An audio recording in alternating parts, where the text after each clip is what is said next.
I'm Sarina Fazan, taking a risk, making a difference, and changing the course of your life. Remarkable stories from people defying the odds. You're listening to On the Record. Hi, everyone, and thank you so much for joining us. It's Sarina Fazan. All right, one question that I have been just thinking about constantly is the campaigns during this coronavirus crisis. So I wanted to talk about it, and I wanted to have a discussion on how difficult it must be to run during this unprecedented time. So I have invited two people in here today. I've invited Jen McDonald, and she is running for the Board of County Commissioners District 1 in Hillsborough County. Also, John Schifino, who is running for judge. Number 9. So yes, I've been going through, believe me, we're doing a take 2 here, and I'll explain the technical issues at the very end of this podcast. But I wanted to let everybody know before we delve in, it would be great, right, to have the opponents in, have everybody in. Kelly Ayers is your opponent. Harry Cohen is your opponent, John. But we just simply can't get everybody into the studio because of this unprecedented time. And we want to keep the focus on how hard it is to campaign. So let me start by having you guys introduce yourselves. Sure. So I'm Jen McDonald. I'm a local community leader, past president of my neighborhood association, just finished up a 3-year term on the South Tampa Chamber of Commerce Board of Directors, chairwoman of the Business Advisory Committee at Hillsborough Community College, where we are launching strong entrepreneurs into our community, and I'm vice chair of the Citizens Advisory Committee of Hillsborough County. I am a local small business owner, entrepreneur, and risk management and insurance professional. I'm running for Hillsborough County Commission District 1. And that role, when you look at what Hillsborough County Commission does, we oversee land use, zoning, economic development, environmental protection, transportation, affordable housing, and we have a healthcare plan that we oversee, amongst other things. And when you think about that role, that's a role where it's kind of all a web. All of these things interplay with each other. And so you can't tug too hard on one side of the web without impacting the other sides of the web. And for that type of a role, you need somebody who has a background that's pretty varied in what they've done. And my experience has been pretty varied across the community in the work I've done, as well as the work that I've done as a risk management and insurance professional, attacking things from that kind of risk management all around view mindset. So that's the district. So thank you, Jen. And I know you're running for the first time. John, so are you. So tell us a bit about yourself. So I'm John Schifino. I grew up here in Hillsborough County. I am a business litigation and trial lawyer with the Gunster Yoakley Law Firm. And I mentioned this to Jen before. I love the metaphor of the web. I think that's it crystallizes that for me on what the county commissioners do. So I've been practicing here in Hillsborough County for 25 years. And Sarina, you're right, I'm a first-time candidate. And a year ago, I didn't even have a Facebook page. A year ago, I had an i4 phone that couldn't take pictures or didn't hold apps. So definitely a rookie at the process. And before, so there was a learning curve before coronavirus, and then there's after coronavirus. So it's been a fascinating, illuminating 12 to 14 months. Well, and John, that's interesting because you're probably learning, the Facebook, the Instagram, and the phone from your kids, right? And it's funny. Right, I didn't have any of those things. I had a Twitter account that I posted some things from work, some bar-related activities. But Instagram, I barely knew what that was. And now there are apps, TikTok. And so TikTok. And so I kid my daughter because my consultant is suggesting that I do something on TikTok, and my daughter's mortified. And I barely know like don't you dare get a TikTok account. So it is, it's a brand new world. And I think win or lose after the election, I'll tell you, I think I'm going to significantly change my social media presence. Really, you are? You're not going to be as present on social media, you don't think? I don't think so. I think I'll dial it back some, certainly. I just, there are, and Facebook is, the whole world seems to be on Facebook now. And so I get that. But I think it could be overwhelming. And for me, I find myself spending too much time. And maybe that's part of the campaign, spending too much time social media, the paper that we're doing, the ads that we're doing. So I can see August 19, I'm going to sleep late. I'm going to start dialing things back a little bit. Absolutely. Well, social media can be a full-time job. I mean, believe me, trust me, I know. But John, and you are very humble and modest, but go into some of the other things that you have done, that you have sat on the bar, just if you don't mind, just go into a little bit of your history for us. I don't mind at all. It's funny, people ask, John, what are your challenges? What have been your challenges in your professional career? And to be blunt, for a middle-aged white guy, there really have been any true challenges. I've been very lucky, and for me, my challenges were trying to find an avenue, a path in my profession that was different than my father's and different than my brother's. I didn't want to be, Bill's son or Bill's and Bill Jr. His little brother. And I'm 54, and I am Bill's son and Bill's little brother, whether I liked it or not. So, but what I tried to do, and what's worked out, is I did find my own path. My practice areas are drastically different than my dad's, and slightly different than my brother Bill's. And we work together at the same firm. Unfortunately, we're very, very close, and that's nice. That's the good part. And part of the path that I chose to try to differentiate myself from my dad and my brother had to do with bar service. And my brother was very active in bar service, and I tried to do that a little differently. And community service, I tried to pick things that were that I was drawn to, that I've been drawn to. So with the bar, the Hillsborough County Bar Association, this is one path where my brother and I we followed the same path. We both served as president of the Hillsborough County Bar Association, which was a great run. The Hillsborough County Bar, it's one of the largest bars in voluntary bars in the state. And that was very rewarding, and we both are very engaged with the Florida Bar. And what I did differently with the Florida Bar is I'm on a standing committee on diversity and inclusion, and a standing committee on professionalism. Those are sort of my things. And locally, I serve on the Hillsborough Association for Women Lawyers Board of Directors. I know that's kind of different. One of two men on that board. And so that was something, that was my path. That was a little bit different path than my brother and father took. And it's been very satisfying. And clearly, through just this, 2-minute conversation, 3-minute conversation so far, you both are clearly very, very committed to the community, and I'm sure used to interacting with the community. But now, how difficult has it been with the social distancing, and meeting with people face to face? Yeah. So this is one of my very first face-to-face meetings that I've had since March 17th. Wow. And I've been very engaged in places like the Chamber, my neighborhood associations, where big gatherings are our thing. And I'm a big hugger, so I'm known to hug people in these spaces. And it has been very challenging. As a hugger, you don't have a lot of that opportunity when you're at home alone with your puppy dogs working. So my poor dogs are running from me at this point. And that challenge is, how do we reach people? I was looking forward to knocking doors and speaking to people and meeting them where they are, because I just love that part of all of the other work I've done.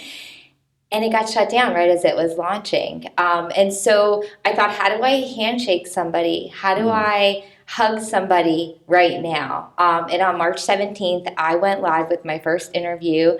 I went live on a BeLive app and through Facebook Live, and interviewed Dr. Catherine Hoag Telford, who studied pediatric infectious disease in addition to being a pediatrician. And we talked about, what is this thing that nobody's talking about just yet, or it's just hitting the news? What does it mean to flatten the curve? Why are they talking about these terms? What are these terms? And that went viral in our community. We had like 14,000 views of that video. And then we went live again about what it would mean to be at home, why social distancing, what that meant, and also if you were sheltering at home, what the things are you should have ready by your bedside, and how to reach resources if you find that you're becoming too ill, if you come down with COVID. And we went live with that the following Sunday, again, a very big hit. And as I was finding my way through COVID as a person, taxes weren't due on April 15th. I literally called my CPA and I had the conversation with her, and I said, I don't know what you did. Is this a miracle work that you're doing that I don't have taxes due right now? And she walked me through it. And I said, this might be a good video. And so I started leading the community by sharing these videos out with different community leaders about what is EIDL, what is the PPP, what is the CARES Act in terms of in terms of your employment law rules. I just kept sharing the info out with the community. What is the Black Business Bus Tour? How is Candy Lowe still doing this? And why did this come about, right? And I found that connecting with people via this other media, using social media, and really having these conversations and these interviews, it became so powerful because I was reaching people that I would have never been able to shake hands with, because I have 25,000 voters who voted in the 2018 primary in this district that I would need to reach to handshake, really to just address the voters. I'm reaching them plus some via social media. I would have never gotten in and shook in their hand. And then they're reaching back out to me, PMs and messages and comments. And so we've got this engagement now happening between me and the community at large that maybe even without COVID having happened, I may not have reached that many of them already. So it was a campaign strategy that just kind of came to light because of the whole situation. Yeah, I feel like I've just been a community leader my whole life. I don't know how not to do that. And so I just thought, how can I help lead our community? How can I help get information to people who really need it? And I plugged it in because the campaign was the easiest place to drop it. I had a lot of followers there, even more than on my personal page. And so I dropped it into the campaign thinking, well, this will reach some people, and maybe I'll put a little boost behind it for the campaign and see what happens. And it just took off like wildfire. And we got the info to the people who really needed it, right? Like, think about how scared and nervous people were in March and April about what's happening. And all of a sudden they have all this great info coming at them, and they're like, "Oh, this is awesome!" And that is fantastic. Yeah. But there must be a lot of challenges too, right, John? Would you say that there are a lot of challenges as well? Which is great that you were able to reach all those people. But what have some of the challenges been? So I think what Jen is doing, I think that's a brilliant idea, particularly somebody running for the county commission. This is the information that impacts your daily lives.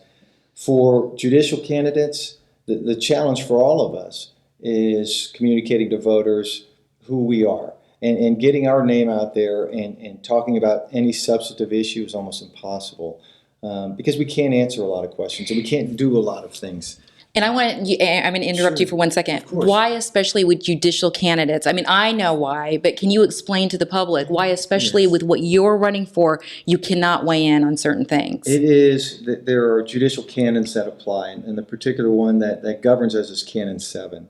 And we are in an apolitical race, and we can't comment on anything that could be perceived as a political issue. We can't comment on anything that might come before us if we're lucky enough to be elected to the bench, which really is almost anything could come before a judge.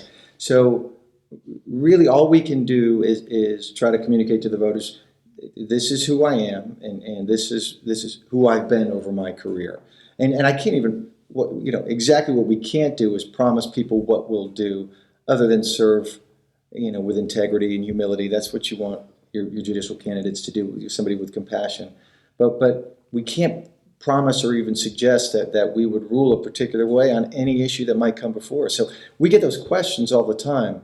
And if you're meeting somebody in person, and that's these, and Jen and I ran into each other at some of these forums, and that's different. Somebody could ask you an awkward question that I can't answer, and I can usually talk through that with that person. And I'll tell them I can't answer that because of this, but this is who I am. This is what I've done. Take a look at my webpage, and hopefully that'll be enough for you. If you have anything else, call me, and I'll walk you through it. Now it's just a post on a Facebook page. That my interaction with a potential voter is we'll send out a digital ad, and I'll get a response and say, the questions will be, are you a Democrat or Republican? Do you support Trump or Biden?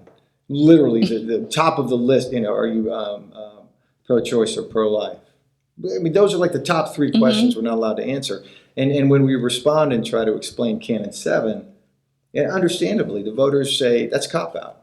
I'm entitled to know who you are. Answer this question, or you won't get my vote. And all I can say is, we're running for judge. You want people to follow the rules, so I'm going to follow the rules. Do your homework on all the candidates and vote as you see fit. So that's it. That whole...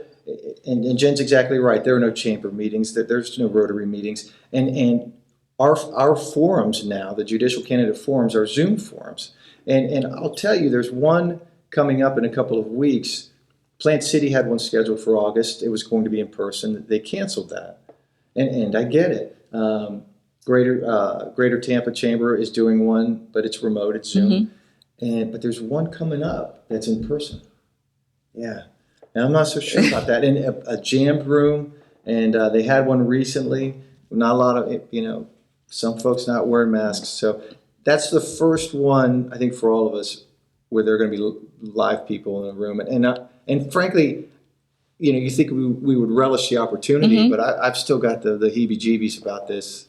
And a lot of people do. Absolutely. So then, you're dealing with that too, right? Yeah. So from what I'm gathering as well, so Jen, you are more, for lack of a better term, more free to talk about your opinions and how you feel, where John, you really are not because of the offices that you are running for. But in general, too, I mean, how do you guys at this point raise money for your campaigns? How do you, I mean, it seems like it's impossible. So I can raise money for my campaign. I know that judges have they actually are in a very different realm there as well. But in my world, back in March, I was starting to hit my fundraising kind of stride for the campaign. It was really starting to work. And when things shut down and then layoffs happened pretty rapidly in April, you saw a lot of the layoffs happen. There was a moment where you could just follow the community on social media and see everybody was nervous about their jobs, their livelihoods, their homes, their children. Their children were homeschooling with them, right? All of these challenges were happening. And so instead of calling and doing call time to raise money, I transitioned. Instead of knocking doors, we transitioned. And this is another pivot we made for because of what was happening. And we started doing wellness checks in the community. So we started calling folks instead of knocking on doors and saying, hi, this is the Jen McDonald campaign, me or one of my many volunteers. We're calling to check on you. And we had a whole script about, do you have access to food? Do you have access to the resources? How are you getting to and from the doctor's office if you have to? And we were answering all of their questions and going back and forth with folks. And we had a list of resources that I created on another sheet. So all the volunteers and I had access. And if they said, I don't have food, I don't have access to food, I can't get out to get it, we would find a food pantry. We would find a volunteer to drop that food off for them. We would talk to a variety of different groups to help us with this. And then we also, if people are like, well, I have the funds to buy my food, I just don't know how to get the food to me, then we talk them through how to sign up for a ship desk. Which is so great. Easy. And it's so awesome that you're doing that. But for you to raise money for your campaign, and John, for you to raise money for your campaign, strictly talking about, the campaign, how difficult has it been? Because you also bring up a good point. We are seeing a lot. We saw a huge rise in unemployment numbers too. So it's already hard to ask for money. Yeah, exactly. And that was the thing. So when we pivoted, we've now pivoted back. We've pivoted back to calling folks that have been supporters in the past. We've pivoted back to just calling folks and asking how they're doing. And then you have to feel that conversation. In my role, I can ask for money. So it's feeling out that conversation. If somebody says they're laid off, you're not going to ask them for money, right? Or you try to help them with the unemployment situation, or if I know of somebody who's actually hiring a remote worker, I'm, scooting them together. But it's about now you have to be back and asking for money, because without the money, it's very challenging to reach those voters. There's 25,000 voters who will likely vote in this primary, and get your information in front of them. And as you know from seeing me at networking events, if I could shake hands or hug 25,000 people in a year, I would do it, right? But you just can't do that. And so that's what the money is really for. And if you look at it, it's about $1 per mailer, 50 cents to create and 54 cents to mail, or whatever it turns out to be. It's about $1 a mailer to mail out that one mailer that you may get from somebody. So if you have 25,000 people to mail to, that's $25,000 that you have to raise right off the bat just to reach them one time in their mailbox. So funding is very important for candidates, all candidates that are running. And so I always tell people, if you have a little bit of money and you have a feeling about a candidate or a race that you want to support, do it. Even if it's $10, that's 10 voters I couldn't have reached without it. And so we are doing that. We're doing some social media pushes. We've hosted one big fundraiser on my birthday. We have some more coming up here. But the big thing was you had to have the courage to start having the conversation. And that's a difficult conversation when you don't know if somebody's lost their job going into the call. Yeah. So wouldn't you say, and John, you can talk about this, wouldn't you say, though, that during this time especially, I mean, we're facing an unprecedented time, in our country. So to campaign during this time, what have you seen as your biggest challenges? And I know as a judge, it is a little bit different with the financial aspect of it, if you want to explain that. Sure. And Jen's exactly right. I cannot solicit contributions. So I have a committee, and what we've tried to do is I have a committee of about 40 people, and those are my finance committee, and they're the ones that can dial for dollars, and they're the ones that reach out to their friends. And so we've and Jen's right. I keep saying Jen's right, but I need to record this and just take it with me. Yeah. Because it's a situation all of us are dealing with. People are strapped right now. There are challenges right now, and they're very real. And for some folks, they see a campaign as, well, hey man, go knock yourself out, but I got a deal. I've got my own thing. So she's exactly right. They're very delicate phone calls, and I have a great committee, and they're very smart people and sensitive and compassionate people. So our efforts have been delicate. Any other cycle, fundraising's harder. Connecting with voters is harder. Selling yourself to vote. I hate selling's not the best word. But I know what you mean. Exposing yourself, Right. But letting people know, Yes. just basically, because it's so much easier to let people know who you are in person, and you can't do it right now, right? And we have, and all the candidates do, all the judicial candidates, all of us have walk lists with addresses where doors you'd love to knock on. These are our super voters. We all have the list. In every precinct in the county, I have that list. But you can't go. No, I don't think Right. We're dialoguing now about whether or not we do that, and so far we're pretty strong no, only because I have I'm married. I've got 2 kids. My parents are in their 80s. They're sensitive to COVID. My daughter is she's 18. They're big kids, but my son's 28. My goodness, I couldn't imagine bringing home COVID to them, or somebody knocking on my door, a stranger, somebody campaigning, and me opening the door. So so I could see people anywhere in the county having the same problem. If some bearded guy is knocking on the door with a bunch of paper in his hand, what do you want? Why are you knocking on my door? So we're trying to figure that out. Whether we might do. We might leave things on the door. We've got these nice little pamphlets that we could leave on the door. We're doing mailers. And again, see, Jen is right. I'm saying it again. Jen is right. The mailers, but they're big investments. They're very expensive. But with all the challenges, I think mailers are going to have an oversized impact on this campaign. Only because there's no other way for people to communicate, right? I just can't get there. And we have the list. We all have the list. I know who requested the mail-in ballots, and I know who the super voters are. So I know who I've got, unfortunately, it's a countywide race. We've almost got 1 million voters in the county. So we weed that down to our super voters and try to reach them. So mailers are really, I think those are going to have an oversized impact. And what do you think about people actually going to vote? I mean, I know, of course, you can, do online voting and all. I mean, mail in your ballot. But is it even more of a challenge now to get people to vote? It's always hard to get people to vote. Well, in my district, so it's 207,000 voters live in my district. The super voters are the 25,000 that I keep referencing, which are our target point in a primary.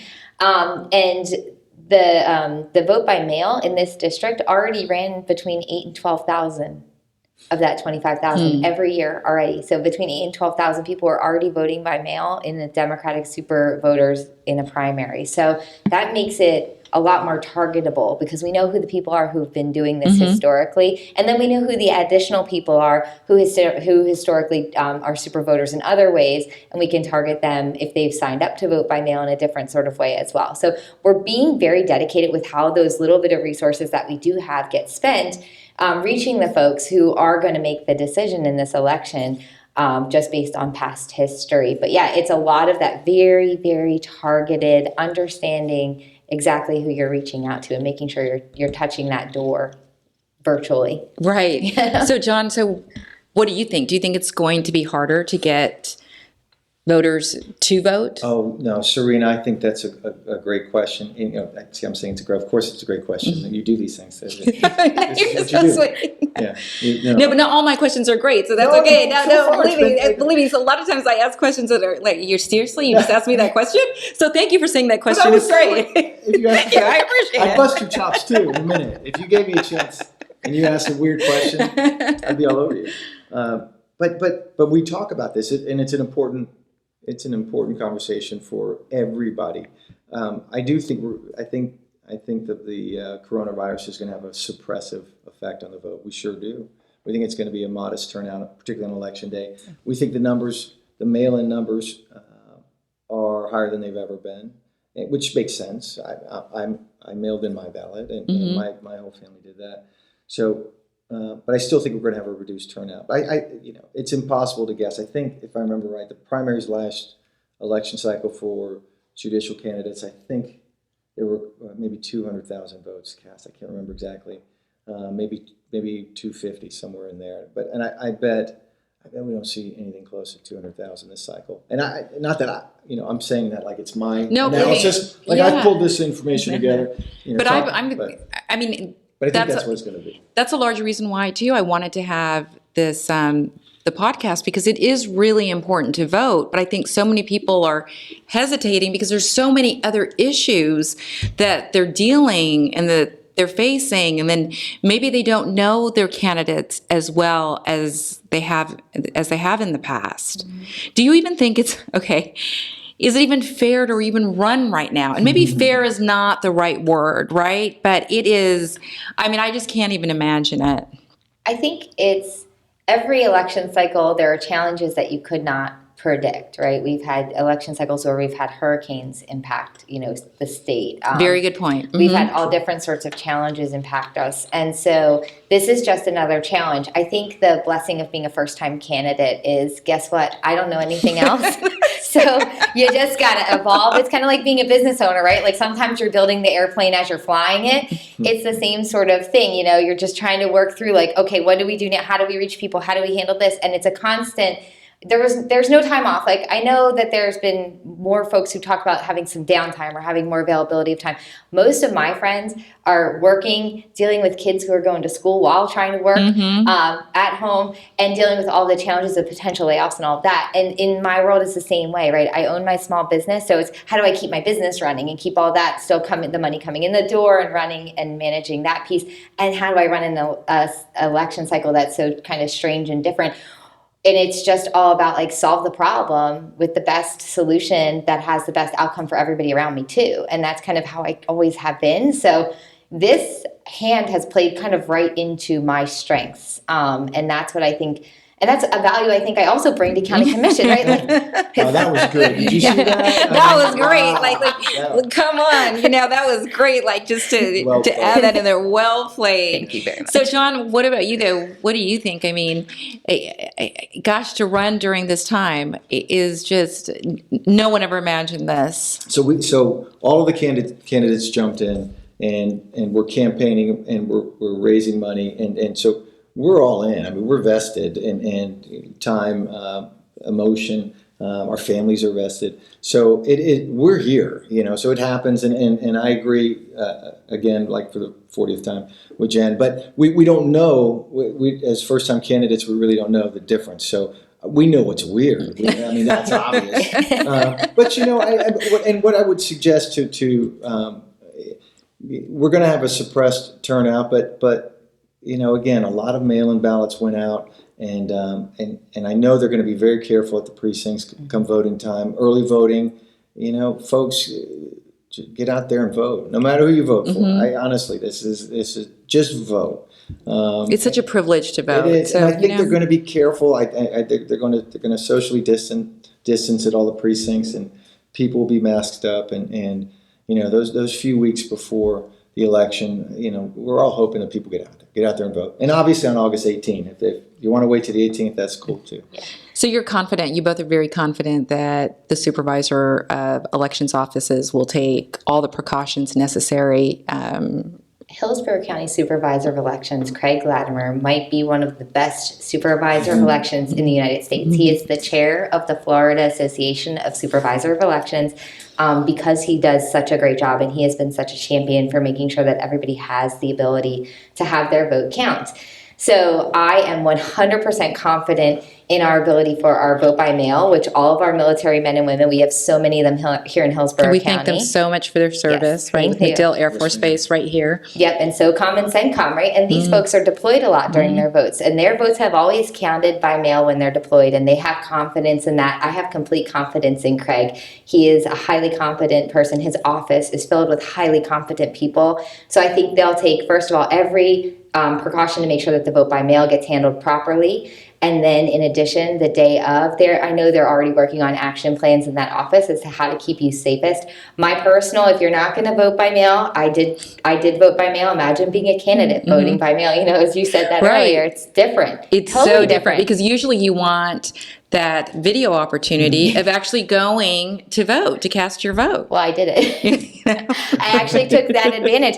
I went to the mailbox and got my ballot, and I have the recording up on my Facebook page because at a moment where I was about to cast my ballot, I thought about, as I was walking in the house, like how different this was going to be. And also my first mailer had hit, and I was like, oh, cool. That's what that looks like. And I thought, what is like little old lady Jen when I'm, 102 years old, going to think about on this like very strange moment in my life, right, of running for office while doing with the pandemic and all this. And I said, she's going to want to know this. And I pulled out the camera because I'd been using it so much in the campaign. I pulled out the phone, set up the camera, and videoed a little thing to myself, basically. But I shared it, and I said, I'm just going to take everybody else along on this journey with me. So I did get to share that moment, very fortunately. But the one thing I will say is if you're not voting by mail, please vote early. Because that will lessen the number of people that you're exposed to on the day of elections. And that's really where my biggest concern is in this whole election is anybody who has to wait to the last minute to vote, you may be in long lines, and that's where we're kind of in the situation that we don't want to be in. So I would just encourage everybody to vote by mail or vote early so that you're not caught up in all of that. So that would be my public service. Thank you, Jen, for that. John, I have to say, as parents, and you said you have a 20-year-old and an 18-year-old, we have told kids forever, don't be on social media so much. Stay off of social media.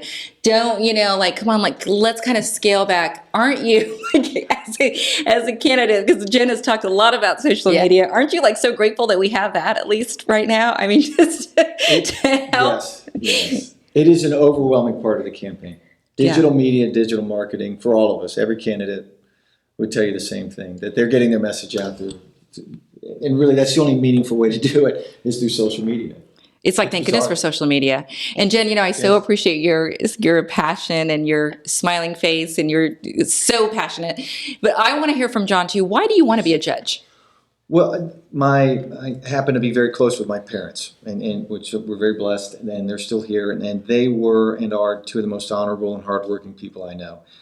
Very humble backgrounds, and so they first in their families to my dad and his brother first in his family to go to college, my mom first to go to college, and their families didn't have any money, so they had to work to put themselves through school. They had to apply for scholarships, and they did all of that, and so for them, that upbringing taught them that public service is very, very important. And so they're going to do it. And they worked hard, but they want to get back. And they're very fortunate, and they've had very successful lives because they've worked hard and they earned every little bit of it. And so that through their actions and words, that public service desire, they passed it on to me and to my siblings, all five of us. And I'm trying to model that for my kids. So I see serving as a judge, and every lawyer knows this, and everyone who's ever served as a judge knows this, they are public servants. And I see serving as a judge as a logical continuation of this desire to serve. And that's what I've done for 25 years in my career. Whether it's through the bar, through the community, I have a rich history of public service. And I think anyone who knows me would know that I would continue that if I'm lucky enough to be elected.